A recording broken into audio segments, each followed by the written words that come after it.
Hello students, हर घर पाठशाला की +1 बिजनेस स्टडी की क्लास में आपका स्वागत है।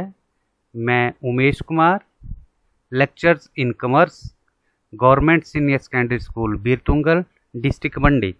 प्यारे बच्चों, आज हमारा टॉपिक है पार्षद सीमा नियम, मेमोरेंडम ऑफ एसोसिएशन, जिसको शॉर्ट पे हम MOA भी कहते हैं, यानी मेमोरेंडम ऑफ एसोसिएशन।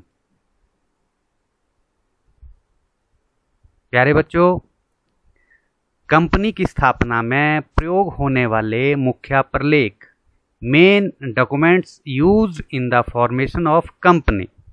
एक कंपनी की स्थापना के लिए अनेक प्रलेख तैयार किए जाते हैं, जिनमें से मुख्य प्रलेख 3 हैं। नंबर 1 पार्षद सीमा नियम, मेमोरेंडम ऑफ एसोसिएशन। नंबर 2 पार्षद अंतर्नियम, आर्टिकल ऑफ एसोसिएशन। और नंबर 3 प्रविवरण, प्रोस्पेक्टस। तो प्यारे बच्चों, आज हम केवल बात करेंगे पार्षद सीमा नियम की, मेमोरेंडम ऑफ एसोसिएशन की। तो पार्षद सीमा नियम यानी मेमोरेंडम ऑफ एसोसिएशन, प्यारे बच्चों, पार्षद सीमा नियम कंपनी का अत्यंत महत्वपूर्ण प्रलेख है। पार्षद सीमा नियम से अभिप्राय उस प्रलेख से है जिसमें उन महत्वपूर्ण शर्तों का वर्णन किया जाता है जिनके आधार पर कंपनी के समामेलन की आज्ञा दी जाती है। इसके बिना कंपनी का पंजीकरण यानी रजिस्ट्रेशन या समामेलन नहीं हो सकता। इस प्रलेख में कंपनी के अधिकार और उद्देश्य परिभाषित किए जाते हैं। यह वास्तव में कंपनी की नींव है, जिस पर कंपनी की भव्य इमारत खड़ी की जाती है। यह प्रलेख कंपनी की क्रियाओं के लिए एक चारदीवारी का काम करता है, यानी बाउंड्री वॉल का काम करता है। इसके बाहर किया हुआ काम जो है वो अवैध माना जाता है। कंपनी के साथ व्यवहार करने वाले प्रत्येक व्यक्ति को इन नियमों की यानी पार्षद नियमों की पूरी जानकारी होनी चाहिए। यदि कोई व्यक्ति कंपनी के साथ ऐसा अनुबंध कर ले जो कि कंपनी सीमा नियम द्वारा परिचित ना हो, तो कंपनी ऐसे अनुबंध के लिए बाध्य नहीं होती।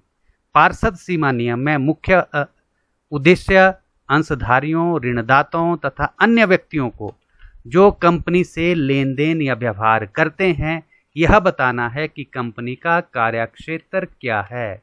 अगर हम संक्षेप में कहें तो कंपनी के पार्षद नियम का अर्थ है, पार्षद सीमा नियम का अभिप्राय कंपनी के उस आधारभूत प्रलेख से है जिसमें उन सभी शर्तों का उल्लेख होता है जिनके आधार पर कंपनी का रजिस्ट्रेशन होता है। It refers to that basic documents of company in which those conditions are stated on the basis of which a company is registered or incorporated। तो प्यारे बच्चों, ये हुआ पार्षद सीमा नियम का अर्थ। अब हम बात करेंगे पार्षद सीमा नियम की विषय सामग्री की। आप देख रहे हैं कि मेमोरेंडम ऑफ एसोसिएशन कंपनी का एक कानून है, लॉ है। और मेमोरेंडम ऑफ एसोसिएशन यानी क्लॉजेज, इसमें 5-6 क्लॉजेज की हम बात करेंगे। क्लॉजेज का मतलब वाक्य, 6 वाक्यों की बात करेंगे, जिसमें नेम क्लॉज आता है, situation, object, liability, capital, association and subscription clause. इन सभी के बारे में हम डिटेल में डिस्कस करते हैं। Subject matter of memorandum of association, पार्षद सीमा नियम की विषय वस्तु। तो पहला जो विषय वस्तु है या वाक्य है वो है नाम वाक्य, नेम क्लॉज। प्यारे बच्चों, इस वाक्य में यह पर वह नाम लिखा जाता है जिस नाम से कंपनी का रजिस्ट्रेशन करवाया जाता है। कंपनी का नाम ना केवल कंपनी की पहचान है, आइडेंटिफिकेशन है ये कंपनी की, बल्कि यह उसके व्यक्तिगत अस्तित्व का भी प्रतीक होता है। कंपनी को अपने नाम का चुनाव करने की पूर्ण स्वतंत्रता है, पूरी तरह से स्वतंत्र है कंपनी के प्रवर्तक जो नाम रखें। अतः कंपनी अपनी इच्छा अनुसार कोई भी नाम रख सकती है, किंतु नाम का चुनाव करते समय हमें कुछ एक विशेष बातों का ध्यान रखना है, जिनमें नंबर 1 है, केंद्रीय सरकार की दृष्टि में वो नाम अनुचित ना हो, must not be undesirable in the opinion of central government. कहने का अर्थ है कि कंपनी अधिनियम 1956 की धारा 20 के अनुसार किसी भी कंपनी का पंजीकरण ऐसे नाम से नहीं किया जा सकता जो केंद्रीय सरकार की दृष्टि से अनुचित हो या अवांछनीय हो। यदि कोई नाम पहले से विद्यमान है और उस नाम का ही रजिस्ट्रेशन करवाया जा रहा है तो केंद्रीय सरकार उसे अनुचित मानती है। नंबर 2, चिन्ह व नाम दुरुपयोग अधिनियम 1950 के अधीन निषिद्ध ना हो, must not be prohibited under emblem and name prevention improper use act 1950। इस अधिनियम के अधीन कोई भी कंपनी केंद्रीय सरकार की पूर्व अनुमति के बिना अपने नाम के साथ सम्राट, सम्राज्ञी, राजकीय, राजा, रानी, शाही, राज्य आदि शब्दों का प्रयोग नहीं कर सकती। इसके साथ ही यूएनओ यानी यूनाइटेड नेशन ऑर्गेनाइजेशन तथा WHO वर्ल्ड हेल्थ ऑर्गेनाइजेशन के नाम, चित्र, सार्वमुद्रा, भारत की केंद्रीय, राज्य या स्थानीय सरकारों की सील अथवा चिन्ह, और ना ही राष्ट्रीय ध्वज, हमारा जो नेशनल फ्लैग है तिरंगा, उसका भी प्रयोग कंपनी के नाम या चिन्ह के साथ नहीं किया जा सकता। नंबर 3, लिमिटेड अथवा प्राइवेट लिमिटेड शब्द का प्रयोग करना, use of the word limited और प्राइवेट लिमिटेड। प्रत्येक सार्वजनिक कंपनी अपने नाम के अंत में लिमिटेड शब्द का प्रयोग करेगी और अगर प्राइवेट कंपनी है तो उसे अपने नाम के अंत में प्राइवेट लिमिटेड शब्द लिखना जरूरी होगा। जैसा कि हम आगे इमेजेस में देखेंगे, एक पतंजलि आयुर्वेदा कंपनी है, अपनी इच्छा से इन्होंने अपना नाम रखा है पतंजलि आयुर्वेदिक लिमिटेड IPO। इसी तरह से देश की बहुत ही नामी गिरामी सबसे बड़ी company Tata Motors public limited company है, तो टाटा मोटर्स लिमिटेड शब्द का प्रयोग इन्होंने किया है। इसी तरह से एक प्राइवेट लिमिटेड कंपनी है बजाज सॉल्ट प्राइवेट लिमिटेड, यानी लिमिटेड और प्राइवेट लिमिटेड शब्द का प्रयोग अपने नाम के अंत में करेंगी और स्वतंत्र है नाम रखने के लिए, लेकिन ऐसा नाम किसी दूसरी कंपनी के नाम से मिलता जुलता ना हो। नंबर 2 है स्थान वाक्य, सिचुएशन क्लॉज। प्यारे बच्चों, इस वाक्य में उस राज्य के नाम का उल्लेख किया जाता है जिस राज्य में कंपनी का रजिस्टर्ड कार्यालय खोला जाएगा या स्थापित किया जाएगा। इस वाक्य के आधार पर ही कंपनी के न्याय क्षेत्र, अधिविश्वास और उसकी राष्ट्रीयता का निर्धारण किया जाता है। स्थान वाक्य के द्वारा ही यह निर्णय लिया जाता है कि वह कंपनी भारतीय है या विदेशी, क्योंकि अगर भारत में रजिस्टर्ड है तो भारतीय कंपनी है, किसी और देश में रजिस्टर्ड है या वहाँ पर उसका हेड ऑफिस है तो वो विदेशी कंपनी है।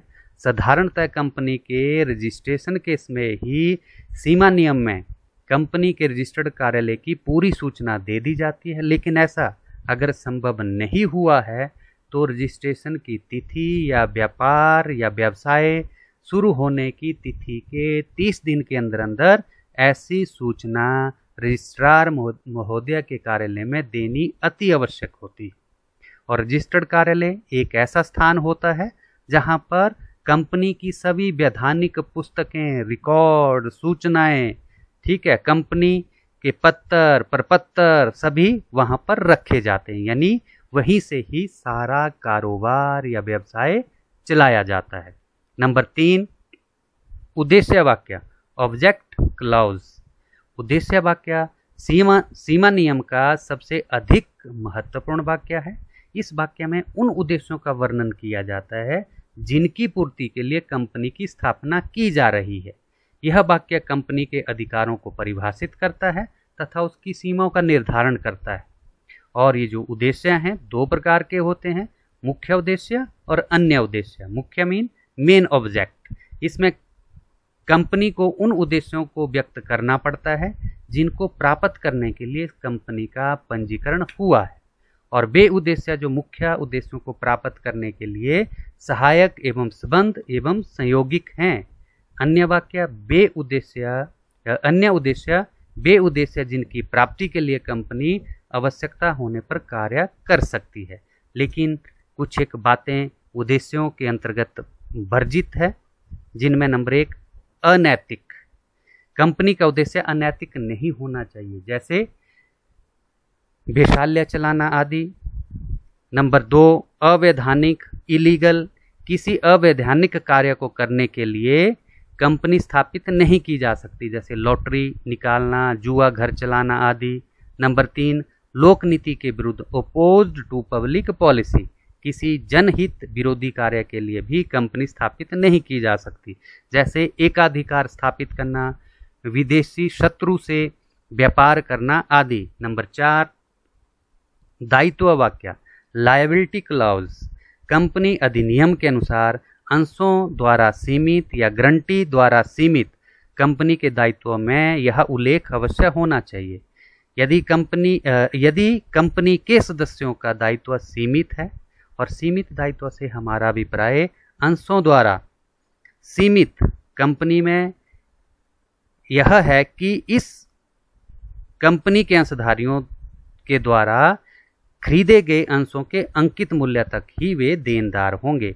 इसका अभिप्राय यह हुआ कि कंपनी अपने जीवन काल में अंशधारियों से उनके द्वारा खरीदे गए अंशों के अंकित मूल्य से अधिक रकम वसूल नहीं कर सकती। उदाहरण के लिए कोई व्यक्ति 100 रुपये वाले 10 अंश खरीदता है तो उससे 1000 रुपये से अधिक की मांग नहीं की जा सकती, चाहे कंपनी का समापन ही क्यों ना हो या कंपनी को कितनी ही हानि या घाटा क्यों ना हो।